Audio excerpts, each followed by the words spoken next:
What's up, everybody, and welcome to this edition of the eCommerce Masters Podcast. I'm your host, Ethan Giffin, founder and CEO of GrooveCommerce, and I'm excited to be here today with a fantastic guest. But first, I want to just ask you to head on over to our YouTube channel and give us a like or a subscribe or leave a comment. We're a video-first podcast, so if you're listening to this on other formats, you can get the most enjoyment and see my beautiful face over on YouTube.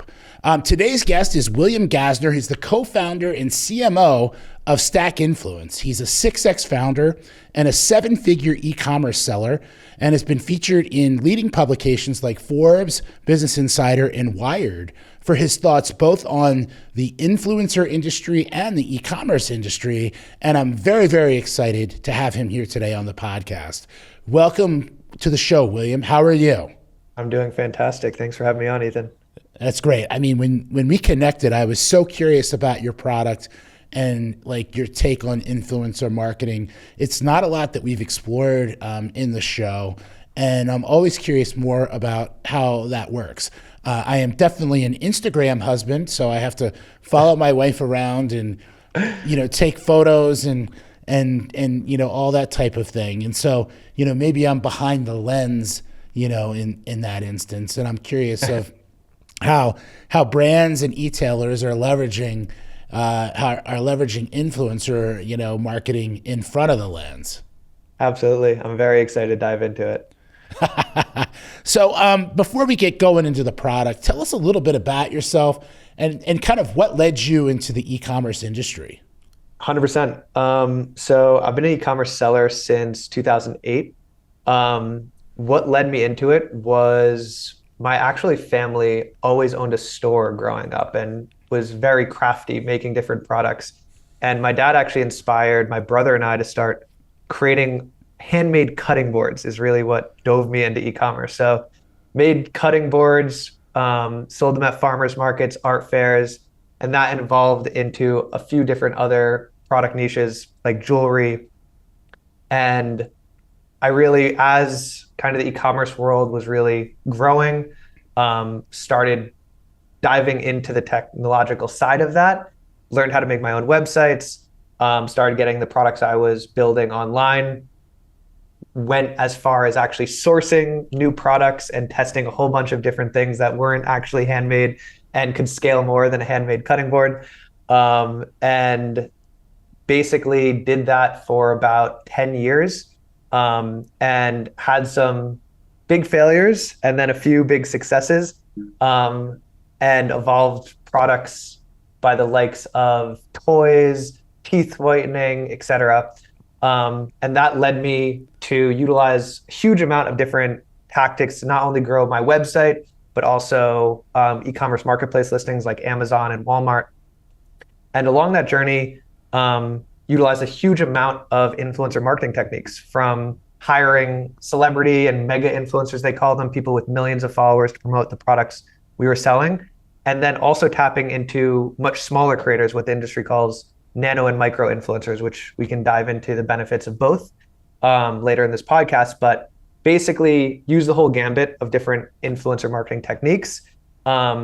Found a lot of inefficiencies with doing things manually and using a lot of the tools that existed in the ecosystem, and started to build out our own, with my business partners, our own kind of automation systems to help optimize influencer marketing for our e-commerce brands, which really just snowballed into a business of its own. And that was in 2018 when Stack Influence was born, with a mission to help e-commerce brands scale and automate micro-influencer collaborations, and started with 3 co-founders, and we're now at 10x that, about 30 employees, are venture-backed, and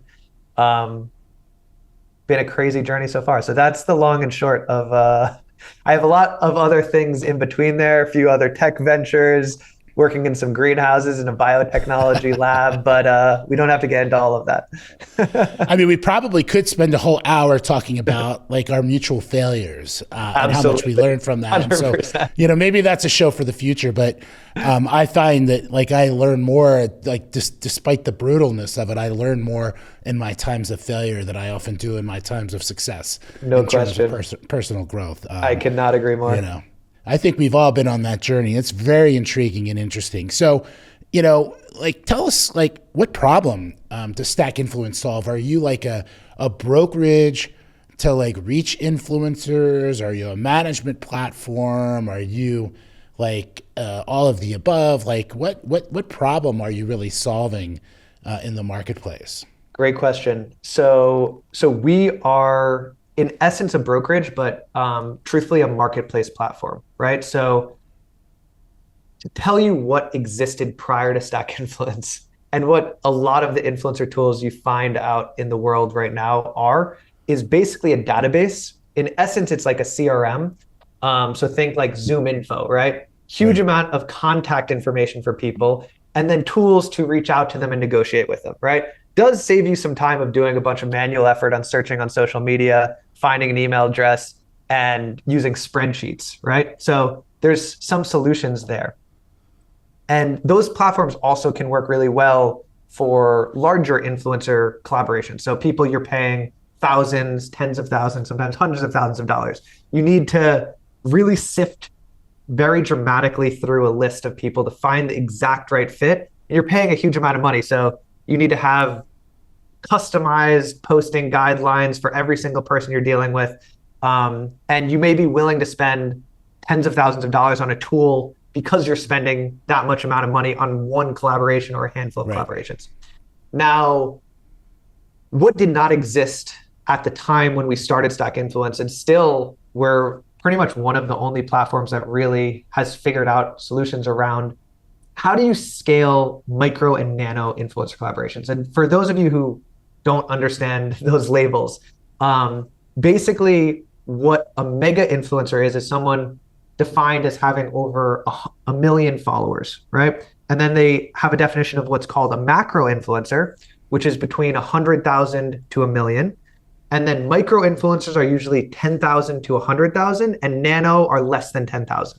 Okay. Now, when you're dealing with these micro and nano influencers, the advantage to them is that they have their follower base is more tight knit, right? It's less people following them. So the people who are following them either know them, their friends, their family. They actually are really passionate about the content that's being produced by those people. And so they trust those promotions at a higher rate, and they engage with content, and engagement and trust correlates the most with conversion, right? So standard industry rate is like these smaller creators usually have 5 to 10 times higher engagement and conversion rates than their larger influencer counterparts. Now, the disadvantage is that one, they have a much smaller follower base, right? So in order to actually achieve scale or to really scale up sales, you need to work with a lot of them. And they're a bit more finicky, right? You're not paying them a huge amount of money. On Stack Influence, we actually compensate people only with product, right? So finding people who are willing to promote your product can be more difficult. So those were the biggest two challenges that we found in the market, that like these platforms that had these databases, we were reaching out to 1,000 people to get a handful of people who might even be interested in doing something for product compensation. And then scaling that out was like, we were dealing with thousands of emails, and wanting to scale it to hundreds or thousands of collaborations, and also approving all these people, chasing after them, getting them product. Like there wasn't a tool and a way to really easily do that. And so that was the biggest problem we set out to solve with Stack Influence was, how do you find enough people who are in your niche and would be interested in promoting your product with a very low monetary compensation or simply just for the product itself? How do you optimize managing them, getting them product, making sure they post on time, sending them posting guidelines, getting that post confirmed and analyzed and all the metrics around that? And then how do you do that at a mass scale, get hundreds or thousands of people in a short time frame, in like a month, 2 months, 3 months, right? And so the solution we built and we figured out was like, you can't just simply have a database of people you don't have any relationship with. You have to build an actual community. People who are pre-vetted, already are coming in and understand the process that you're setting out for them. And so over the past 8 years, we've basically built this 600,000 strong community of influencers who understand this type of process, love collaborating with brands just for free products and for potential longer term monetary benefits, and really just understand the process super well so that for brands, they can come to us, set a goal, set a time frame, upload some product info, and wipe their hands and sit back, relax, and let the platform handle all the heavy lifting without any extra effort on their side. So that was basically the solution we set out to solve, and how it evolved till today. That's awesome. That's awesome. So let's bring your website up for a second while we're talking. But, my question is like very much around, like, let's just say I have 5,000 or 6,000 Instagram followers, and people consider me maybe a pocket square influencer, right? Yep. Like, at what level? So anybody listening to this, if you want to send me pocket squares, hit a brother up. Pocket squares, DJ equipment, or pizza products. Those are my influential categories. But like, how many followers do you need to kind of get back, to be like where it starts to make sense for somebody to send you some free product? Great question. So the average follower base on the platform is actually 3,000. When some people hear that, they are surprised. They're like, and some people would never perceive themselves with only a few thousand followers as being having influence at all, right? But the amazing thing is, in the past few years, and this has really been the evolution and the power of why micro influencers are now competing with the celebrities of the world, is how the social platforms themselves has changed. And the biggest change has been that follower base now has become more of a vanity metric, as opposed to something that is as important to look at when you're deciding who you want to compensate or send free products to. And the reason behind it is, what social platforms have altered in their algorithm is that it used to be the case where follower base is all that mattered, right? Like, if you had 10,000 followers, you were subjected to your content only getting shown to that follower base. And what's happened is that as social media evolved, basically social media users started following random accounts, right? It used to be like, you started on social, you followed your friends, your family, that was it. And then someone sent them a funny video or something inspiring, and they started following all these different accounts. But as those other accounts started posting content, maybe you thought this one video was funny, but the rest of them you didn't really care about. And so social feeds started getting filled up with all this content that consumers actually, or just social media users, had no interest in. And that was not good for the social platforms themselves, because you'd be scrolling and you'd have content that you didn't care about, and you'd shut off Instagram, right? And Instagram wants you to kind of stay hooked. And so what they realized was like, we should change our algorithm. And TikTok really spearheaded this full force, is that it's better to show content to people that's engaging than content that's only predicated on the people they're following.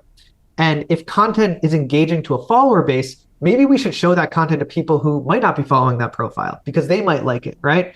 And then if they like it, we'll snowball it.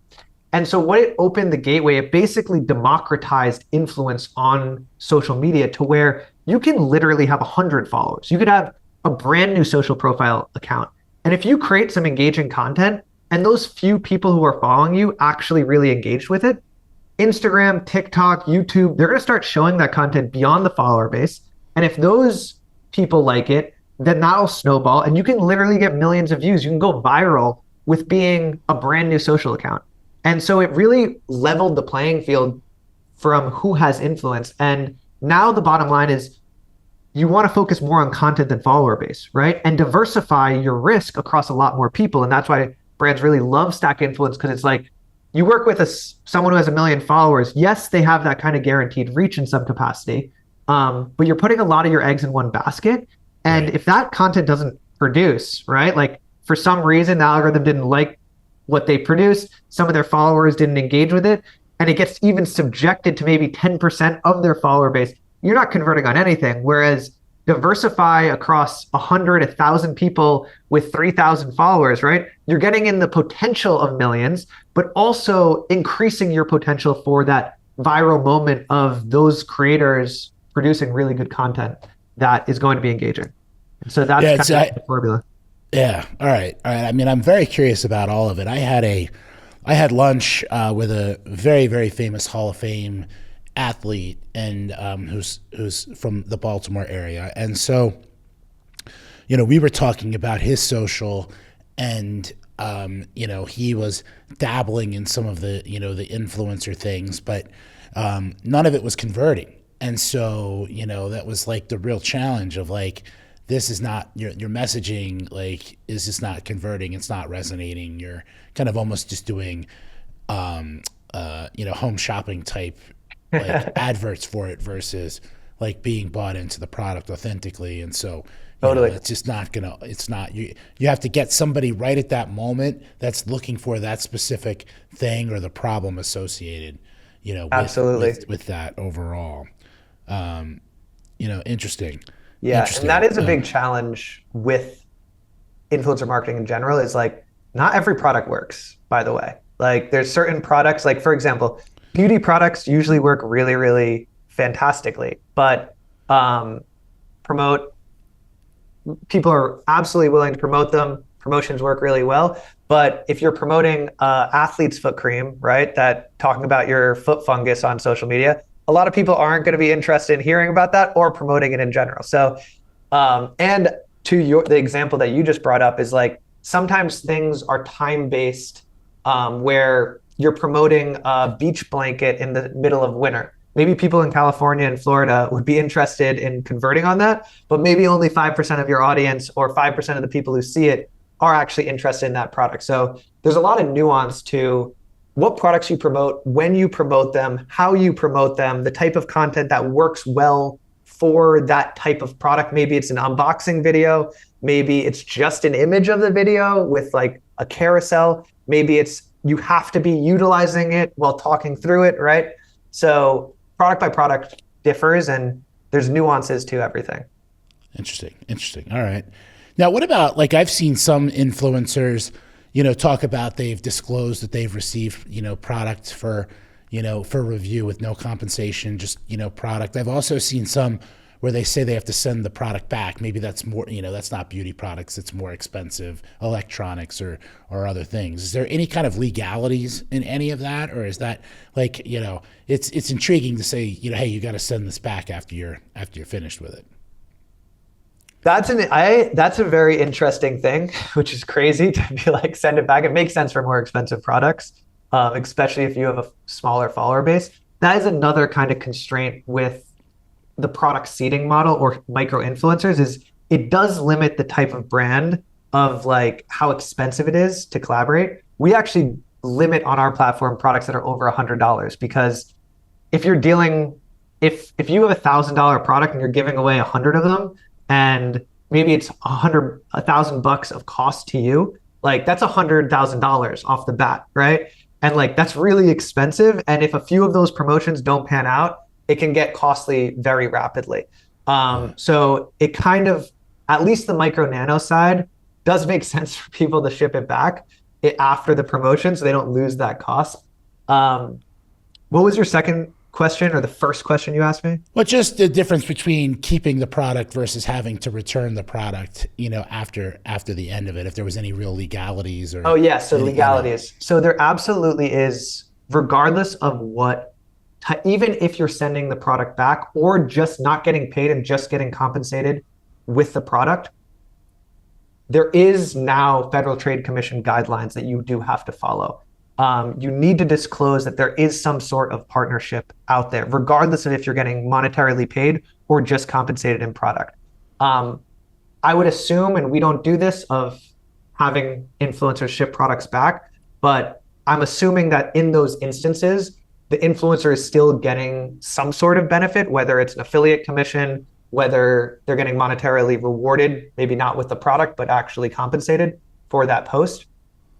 And in all of those scenarios, you do have to disclose that either the product was sent to you for free, that there's some sort of sponsorship, that you have a partnership established. And there's numerous ways to do that. It has to be kind of above the fold in a post. You can do sponsorship tags within the social platform that you're promoting on.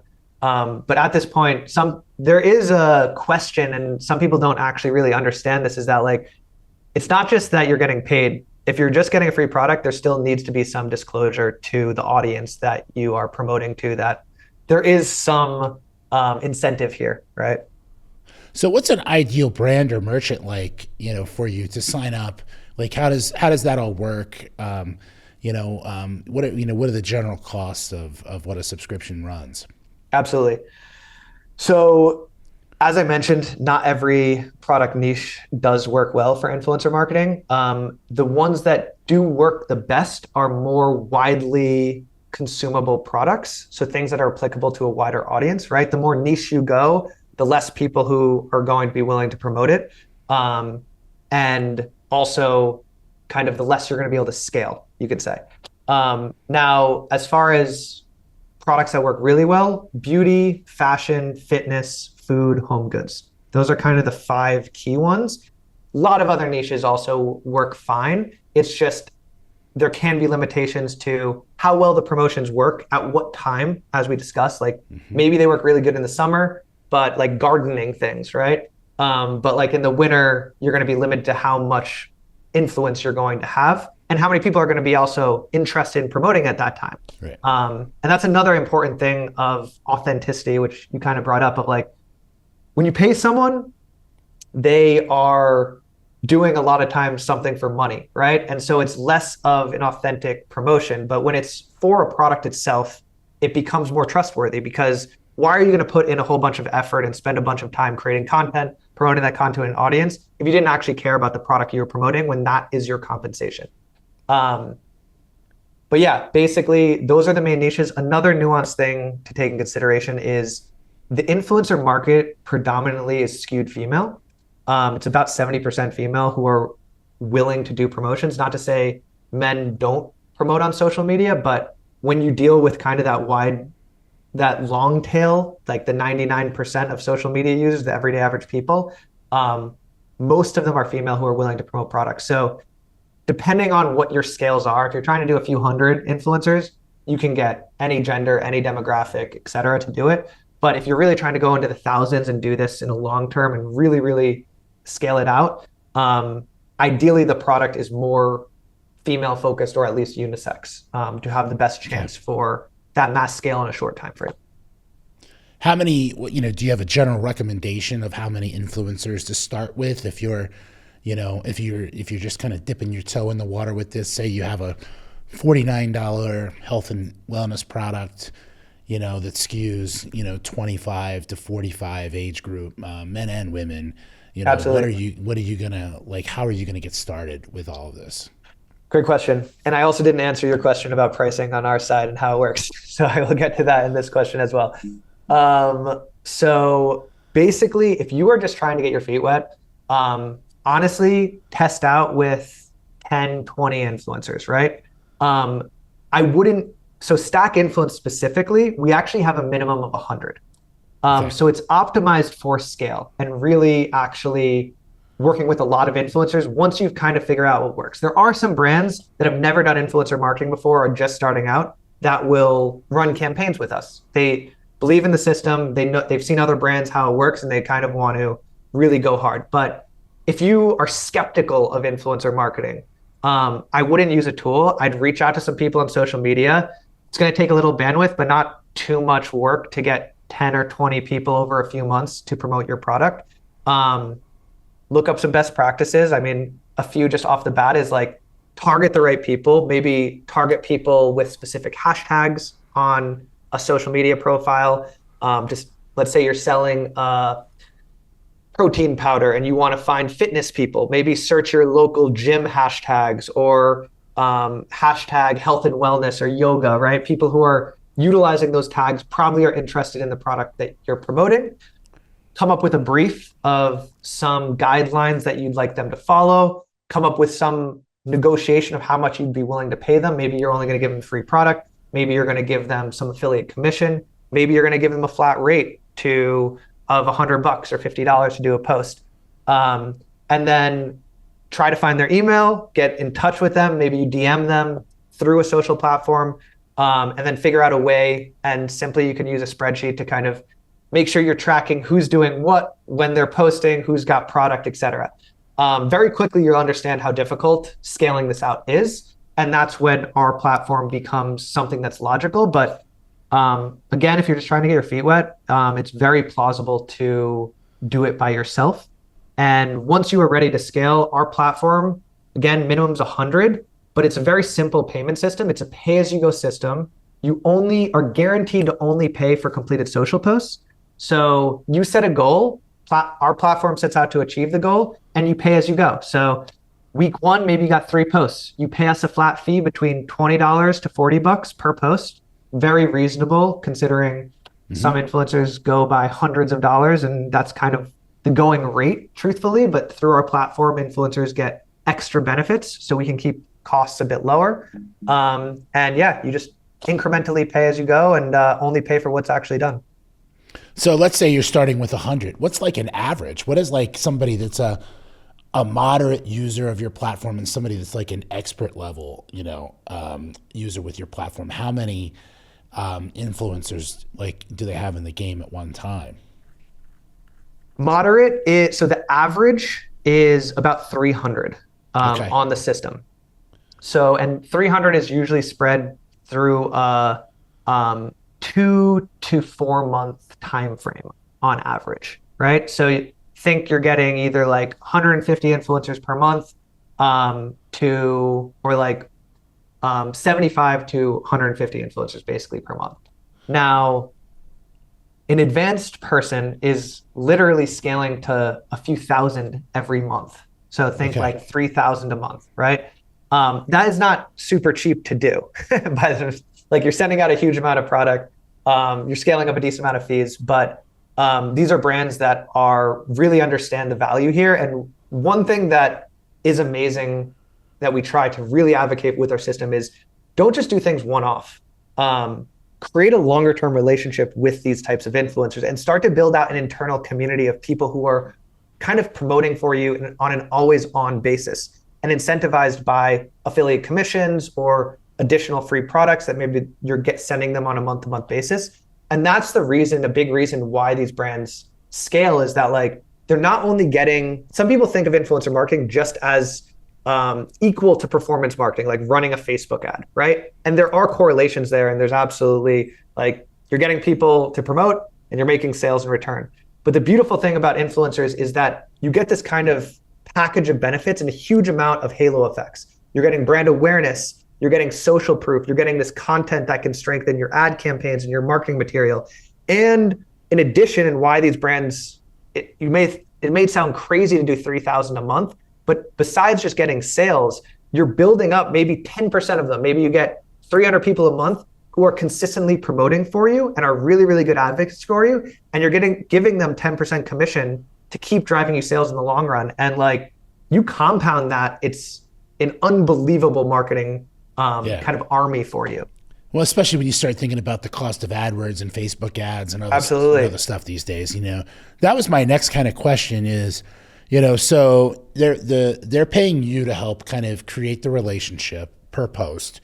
You're sending free product out to the influencer.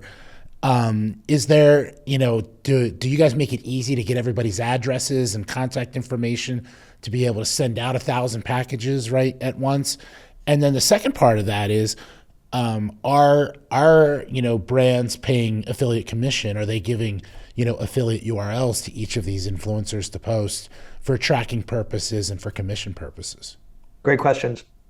So first one in terms of shipping. So product seeding is the strategy of shipping a product or giving someone a product in exchange for an asset in return, a social post, piece of content, etc. And product seeding has been around for a long time. Now, there's a classical conundrum with product seeding that most people face and a lot of platforms face, which is that when you ship out, let's say 100 products, you might only get 50 pieces of content or 50 promotions in return. There's no necessarily guarantee without this incentive, whether it may be affiliate link or payment, that someone's actually going to do something for you, right? And naturally, you just lose out on a lot of inventory, and some people have taken that at face value, and it's kind of the standard. We set out to solve that issue because we face it all the time. And as e-commerce sellers hated losing inventory and managing, like creating this whole relationship, getting someone's shipping address, sending them the product, they don't end up doing anything. We're following up with them. They're not responding, right? And it's like all this effort and we're losing out on money. So what we actually built, and this is part of our marketplace platform, is a shopping marketplace where we link to brands' e-commerce stores, whether it's their website, whether it's an online marketplace listing, you name it, it's kind of up to the brand. And in order for an influencer to collaborate with a brand, they actually have to use their own money to go buy the product. And then once they complete a successful post, we will then reimburse them for their expense / pay them for their social post, right? Sometimes it's a compensation of what they paid, but sometimes it's we give them some monetary bonuses, extra $20, extra $100, extra $1,000, depending on actions they take, content they produce. So we gamify the system, right? But the beautiful thing about it is if someone doesn't post on social media, they do not get anything in return. Brand doesn't lose inventory. They just made a free sale. And the brand I don't have to send shipping addresses, get things wrong to the brand. It goes through your normal fulfillment centers, right? Like in your e-commerce site, Amazon, Walmart, like you got the product there. We don't have any logistics to that. They get the product quick. And it's the first kind of influencer insurance program. Oh, that's great. That's great. So that's how we solve that issue. The second question also, please repeat for me. Well, it was just about how about the fulfillment, which you tested, and then are they doing affiliate links to actually pay these folks, above and beyond, like 100%. So right now our system does not. It is like the missing piece. It does not have an auto integration into an affiliate software at the moment, and the reason being is there's a lot of different affiliate programs out there. If you're on Amazon, you have Amazon's affiliate program. If you're on your Shopify website, there's like 200 different affiliate systems to integrate into and to track things. And again, our system is optimized for automation and scale. So like whatever we do, we have to do big, and we have to do in a managed system. So it is something that we're working on figuring out ways to integrate automatically into other people's programs. But the roundabout way that we do it now is basically kind of give the brands access to every single influencer who collaborated with them at first to then feed them into that affiliate funnel. So think of the first time you work with them on our platform as a testing period. You're sending a free product, you're getting some initial content, they're gonna be tagging you in their post, you're gonna get results back on how it's like running a Facebook ad campaign for engagement, right? Which a lot of people do to understand and train their pixels to figure out which audiences are best fit for conversions. And that's what basically our system will do. And then you identify, and we have tools to identify who your best influencers were, which audiences resonated the most, and now take the extra step to feed them into the affiliate funnel of your choice and work with them in the long run, right?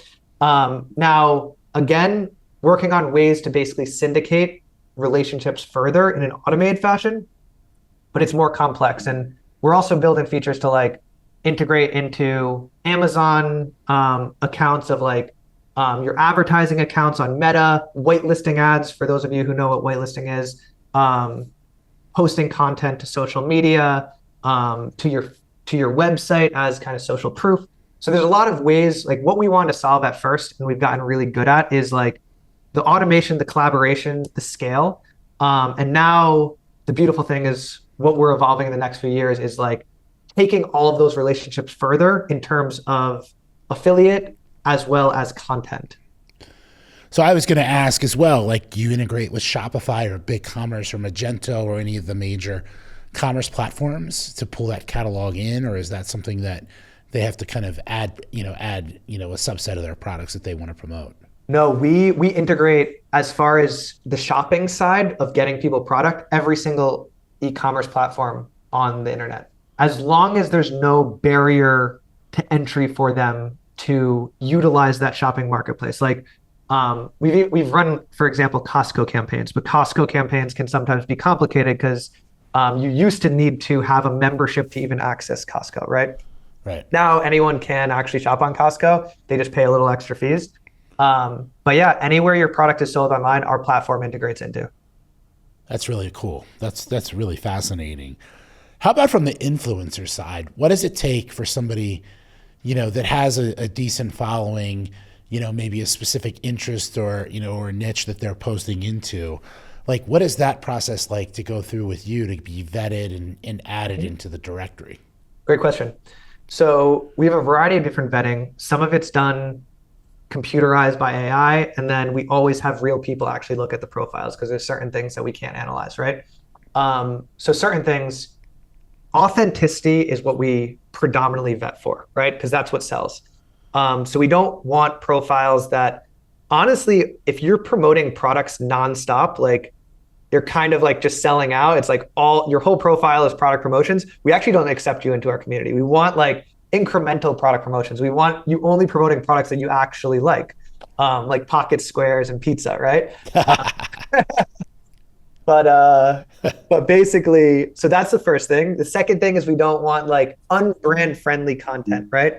So think like drugs, guns, kind of sexual type things, right? Like maybe there's certain products that actually those profiles are a fantastic fit. That is their niche.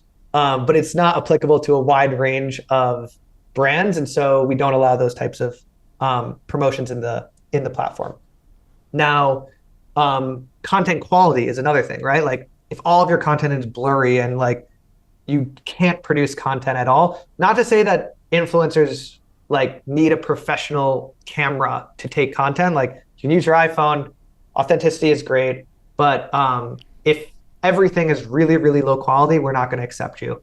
And then other factors about their metrics on their social profile. So obviously follower base is one, but kind of more importantly, because talking about how follower base is almost a vanity metric, is what's your engagement levels? Do you produce content that is quality and actually gets a whole bunch of views beyond your follower base? How frequently do you post? Was the last time you posted last year or was it last week, right? Is your follower base have any fake followers, which there's ways to analyze that, which means that you're trying to kind of gamify systems and not the greatest fit for us. And so those are basically the main, there's a few other nuanced things, but those are the main kind of vetting factors. And then once someone gets through those factors, we survey them, we look at their profile, and we only show products that we believe are the right fit for them. And what's a cool thing about having this shopping marketplace is that there's an innate layer of intent built into the system that makes sure that the people who are collaborating with brands are kind of an ideal fit for them. And the reason behind it is that going back to, we don't want people promoting products nonstop, like every day, right? We limit how many promotions someone can do. And so when they're shopping on the marketplace, they can't just pick 20 products. They have to go one by one. And so that's the first layer of intent. And the second layer is them using their own money to go buy a product, meaning that they actually desire it. And so it enables us when sometimes we don't have data on someone. Like, let's say we know that you're a parent, but we analyzed this data like 3 years ago when your child was 2 years old and now they're 5 years old and they're no longer a fit for this infant formula or this infant kind of product, right? Because of how the shopping marketplace creates these layers of intent, that parent, even if our data is old, maybe we show that product to them, but they're never going to opt into that. They're never going to buy that product. It's not a good fit for them. So it really makes the match well done and kind of accurate when data is lacking. So is it US influencers only, or do you have a broader range of acceptance for this? Right now, it's only US. Yeah, we are planning to expand. The next is Europe and then to Asia, but at the moment, it is just US influencers. So you can sell anywhere, or like you can be a seller located anywhere, but you have to sell into the US to use the platform.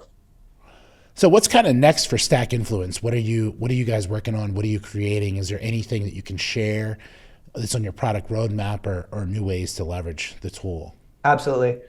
So I briefly mentioned this before, but a big thing that we're very bullish in is this syndication and longer term relationship with influencers. So again, we're this amazing scale and testing platform to really identify what works and what doesn't with different types of influencer collaborations. Now, what we've found is that there's this extra effort that sometimes people don't take to syndicate the content that's generated into other marketing and advertising initiatives. And when I say syndicate, it's like download that content and upload it into your ad account to see how it performs. And there's all these studies, and we give these studies to people showing like, just let's take the advertising realm as an example. Like what the industry calls UGC, or user-generated content, which is the image or video or testimonial content developed by influencers. When they use that in ads, as opposed to even using professionally done with content with models, et cetera, it can increase your ad conversion rates by up to like 5 times, which is insane, while also decreasing your ad costs, right? Your CPCs, your CPAs.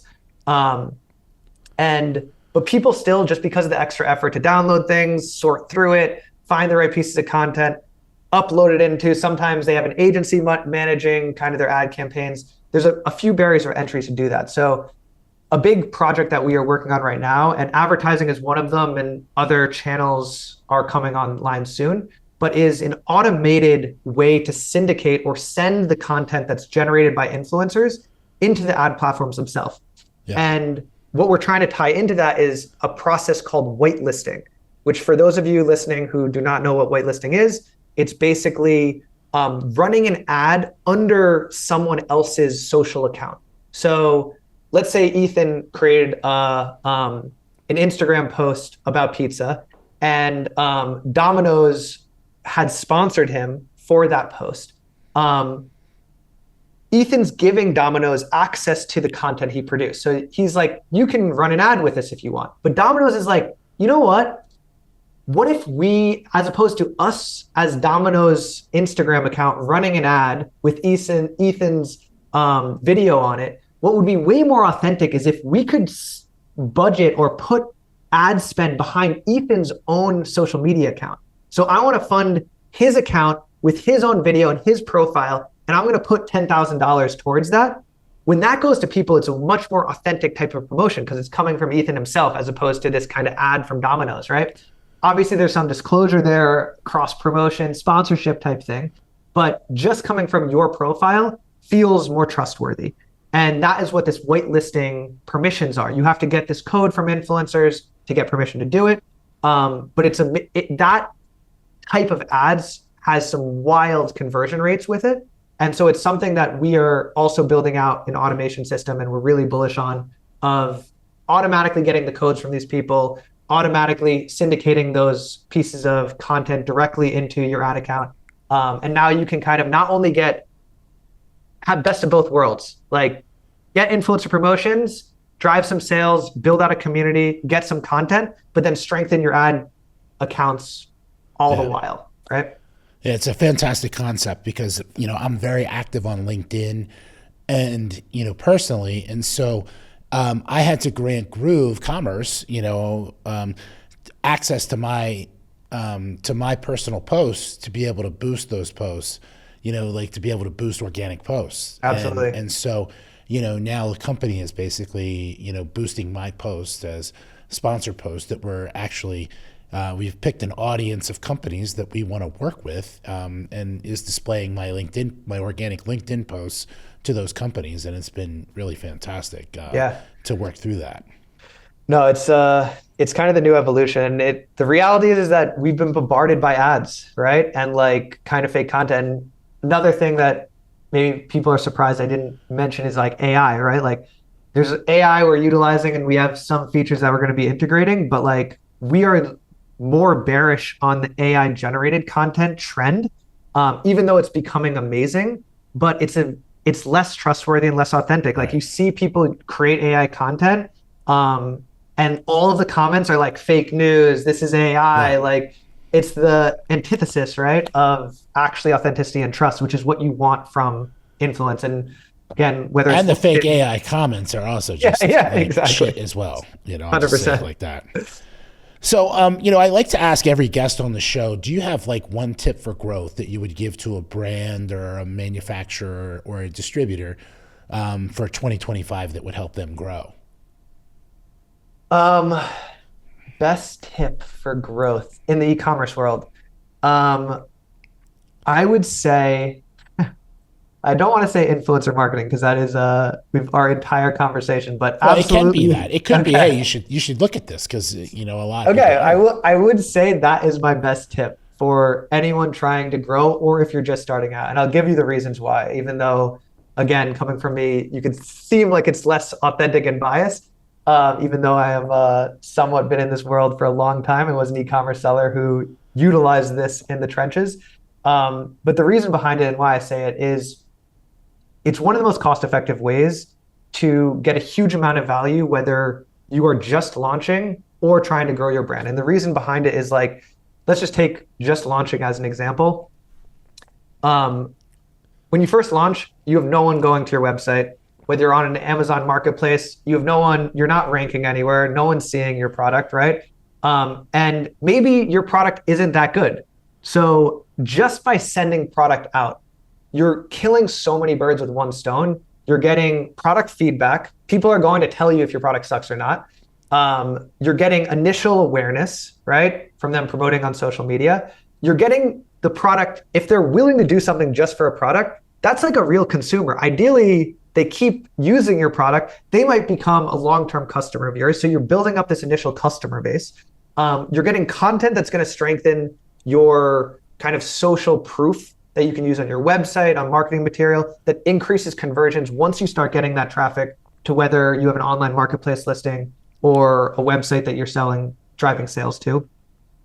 And you're going to potentially build up kind of this incremental network of people who might be long-term advocates for you, right? Maybe you send them more products that we talked about. Maybe you give them affiliate commissions. And that's like in basically free sales, right? Like you're not, or at least doesn't require any marketing budget, which you might not have to begin with, where people are consistently driving traffic and bringing you money.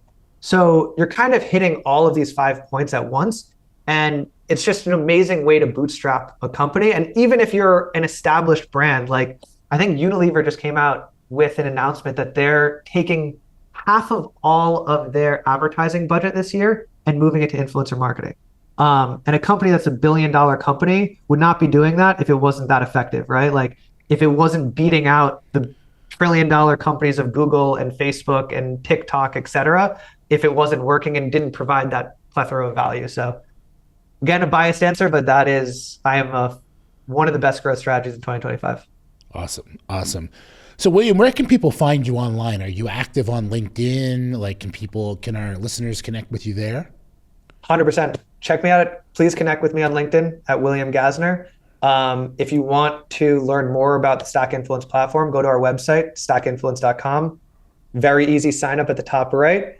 It'll direct you to ask you if you are an influencer or a brand. Click on whichever you are, right? If you're a brand, and then that will actually prompt you to fill out a quick form just to make sure that you're a right fit for the platform. It'll prompt you to book a call with one of our growth experts because we want to understand what your growth strategies are, what kind of things you need in your business, whether it's content. And though I assume you want everything, but sometimes people have certain specific objectives, and we're going to recommend you the best path forward, how many influencers you should be activating, what your time frame should be, kind of what type of content you should be creating. Maybe now is not the best time to invest in influencer marketing. We'll be very upfront with you. And then getting started is, once you fill out that form, is setting your goals, uploading some information, and you can get going within 48 hours if you get us content pretty quick. So really quick turnaround. Check us out on basically every social media platform at Stack Influence. But yeah, definitely connect with me on LinkedIn if you're interested to chatting. Awesome. And don't forget, if you're listening to this podcast on audio only, head on over to our YouTube channel. Give us a subscribe, a like, leave a comment. Or if you think you'd be a great guest on eCommerce Masters, connect with me on LinkedIn and shoot me a message. We'd love to we're looking for lots of great and influential and smart people to have on. William, thank you so much again for spending your time with us today. And I look forward to watching the journey of Stack Influence. Right back at you. Thanks for having me on, Ethan. Thank you.